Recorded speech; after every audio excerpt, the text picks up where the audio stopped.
या शेतकऱ्यांची कर्जमाफी होणार. शेतकरी नेते रविकांत तुपकर यांच्या माध्यमातून शेतकऱ्यांची सरसकट कर्जमाफी तसेच सोयाबीनला हमीभाव यासाठी अन्नत्याग आंदोलन पुकारलं होतं. परंतु राज्य शासनाच्या माध्यमातून त्यांना या मुद्द्याविषयी आपण चर्चा करून ठोस निर्णय घेऊ त्यासाठी आमंत्रण दिलं होतं.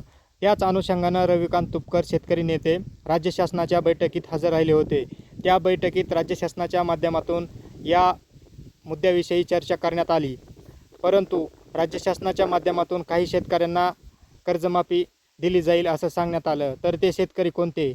शेतकरी मित्रांनो, राज्यामध्ये मागच्या सरकारने छत्रपती शिवाजी महाराज शेतकरी सन्मान योजना तसेच महात्मा फुले शेतकरी कर्जमुक्ती योजना जाहीर केली होती.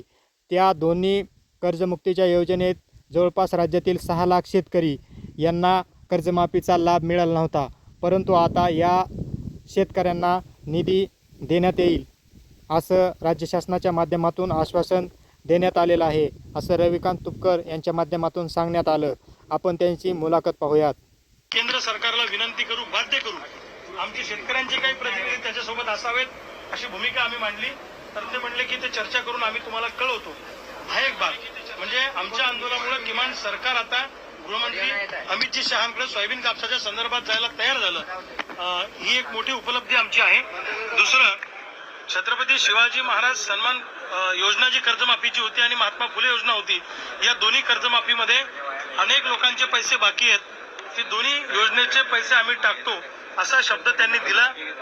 परंतु सरसकट कर्जमुक्तीच्या बाबतीत सरकार सकारात्मक नाही असं या बैठकीमध्ये आम्हाला जाणवलं.